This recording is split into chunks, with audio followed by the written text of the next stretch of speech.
Ito ang opisina ko. Inggit ka, no? At ako ang may-ari nito. Kaya lalo kang mainggit.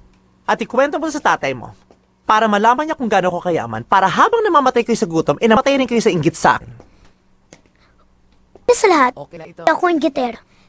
Say, maganda ako. Mahirap kami, maganda ako. Wala man kaming pera, maganda ako. Eh, ikaw, maganda ka ba? Po. Hindi ako maganda. At mapanakit. Aray, aray! Kaya huwag kang aalis dyan at di ka kakain.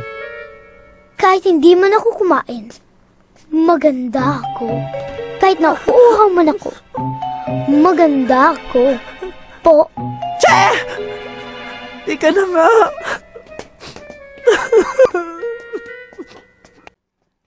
Sino ka ba?